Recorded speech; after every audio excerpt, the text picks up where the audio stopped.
नमस्कार दोस्तों। आज के इस वीडियो में हम रामचरितमानस के कुछ प्रसिद्ध चौपाइयों का जिक्र करेंगे। वैसे तो पूरा रामचरितमानस ही प्रसिद्ध है, लेकिन कुछ चौपाइयाँ विशेष हैं जिनको पढ़ने से, जिनका जप करने से, जिनका चिंतन मनन करने से हमारी असुविधा खत्म हो जाती है, हमारी इच्छा की पूर्ति हो जाती है, हमको जो चाहिए वह मिल जाता है। दो तीन चौपाइयों का जिक्र करेंगे और इसी कड़ी में दोस्तों श्री रामचरितमानस की अन्य चौपाइयों का जिक्र हम अपने आने वाले वीडियो में करते रहेंगे।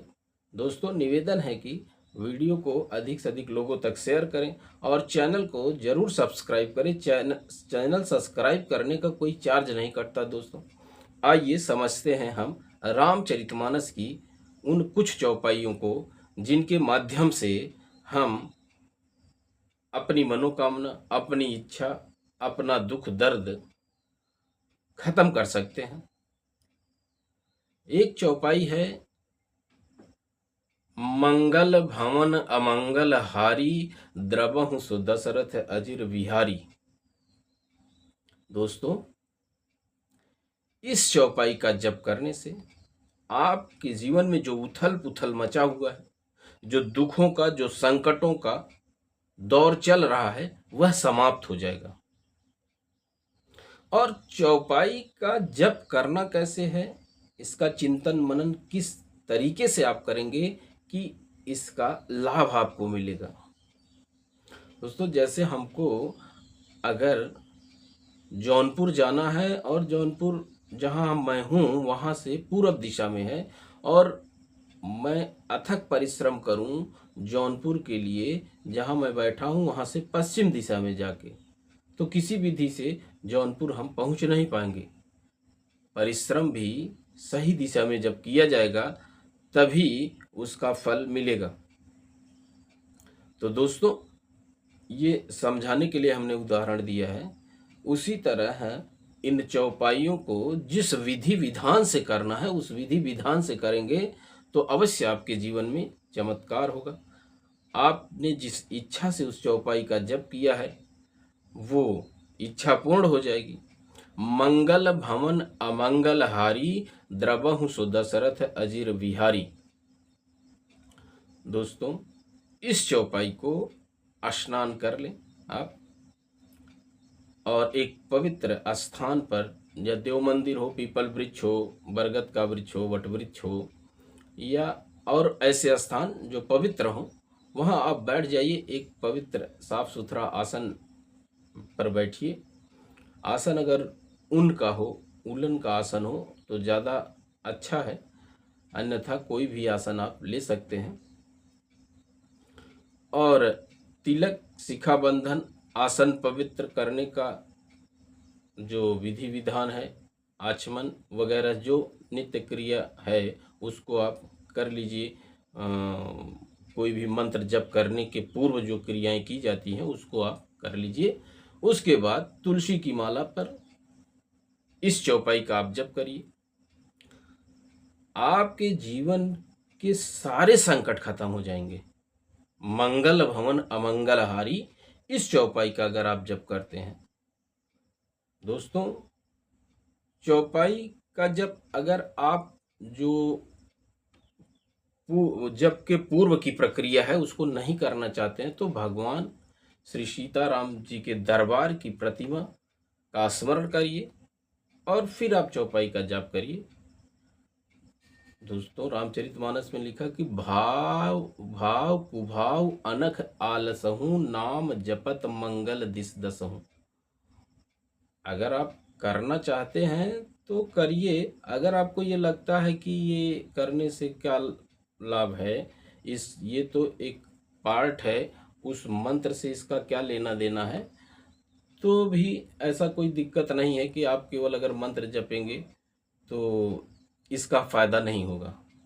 आप उस चौपाई को किसी भी विधि से जपिए, आपको फायदा होगा। हाँ, लेकिन अशौच की अवस्था में, अपवित्र अवस्था में आप मनन कर सकते हैं, चिंतन कर सकते हैं, लेकिन जप नहीं कर सकते हैं उसका। आइए दूसरी चौपाई को समझते हैं। दोस्तों, ये चौपाई बहुत ट्रेंड में है कि जेहि विधिनाथ होय हित मोरा, करहु सुबेग दास मैं तोरा। ये आपकी जिंदगी से सुख सुविधाओं को दूर कर देगा। दोस्तों समझिए क्यों दूर कर देगा, ये किस समय के प्रसंग की चौपाई है।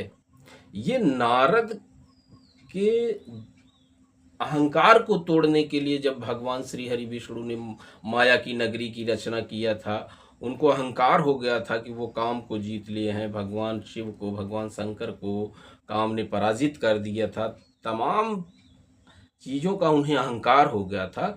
तो ऐसी परिस्थिति में भगवान ने एक माया की नगरी का निर्माण किया। वहाँ भगवान नारद मुनि जो थे वो उस माया वाली नगरी में जो कन्या थी उसको देखने के बाद वो मोहित हो गए और उनके अंदर उससे विवाह की इच्छा पैदा हो गई और उसके स्वयंवर में भाग लेने के लिए ये चले गए श्री हरि विष्णु के पास और सारी परिस्थितियों को बताया और कितना सुंदर भगवान उनको बना दें, इस कल्पना में कहीं कोई त्रुटि न हो जाए, उससे बचने के लिए इन्होंने भगवान श्री हरि से कह दिया कि जय ही विधिनाथ होय हित मोरा, करहु सुबेग दास मैं तोरा। तो वो तो भगवान श्री हरि विष्णु ने उनके अहंकार को तोड़ने के लिए ही उसका रचना किया था।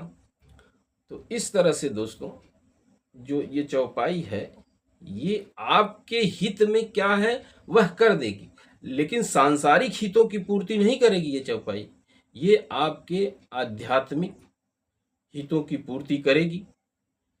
और इस भूल में मत रहिए कि आपको बिल्डिंग, कार, बंगला, गाड़ी, घर, परिवार दे देगा ये चौपाई, न कुछ नहीं देगा। ये चौपाई आपको इन सभी से दूर कर देगा, क्योंकि ये नश्वर चीजों से इसका लेना देना नहीं है। आप नारद के प्रसंग को पढ़िए, क्योंकि बहुत बड़ा वीडियो हो जाएगा अगर मैं वो प्रसंग की जो कहानी है उसको बताऊंगा। तो आइए दूसरी चौपाई एक और समझ लेते हैं। देवी पूज पद कमल तुम्हारे, सुर नर मुनि सब हों सुखारे। दोस्तों अगर आप अपने जीवन में सुखी होना चाहते हैं, किसी भी तरह का सुख अगर आप चाहते हैं, तो इस चौपाई का जप करिए। और जो विधि है हमने इसके पूर्व बताया है कि कैसे स्नान कर ले, पवित्र हो जाएं और शिखा बांध ले, तिलक लगा लें, ये सारी चीजें कर ले। उसके बाद तुलसी की माला पर आप इस चौपाई का जप करिए कि देवी पूज पद कमल तुम्हारे, जे सुर नर मुनि सब हों सुखारे। दोस्तों अधिक से अधिक इस चौपाई का जप करें। आप अपने जीवन में जिस भी सुख की कामना करेंगे वो सुख आपको प्राप्त हो जाएगा। दोस्तों और भी बहुत सी सारी चौपाइयाँ ऐसी हैं जो बहुत अन्य चीज़ों से भी संबंधित हैं, जिन चीज़ों का हमें हमारे जीवन में आवश्यकता है, उन चीज़ों से संबंधित भी बहुत सारी चौपाइयाँ हैं। उन चौपाइयों का जिक्र हम अपने आने वाले वीडियो में एक दो करके करते रहेंगे। दोस्तों निवेदन है कि वीडियो को अधिक से अधिक लोगों तक शेयर करें, चैनल को सब्सक्राइब करें। वीडियो देखने के लिए आपको धन्यवाद। मिलते हैं एक नवीन तथ्य, नवीन जानकारी के साथ अगले वीडियो में। तब तक के लिए नमस्कार।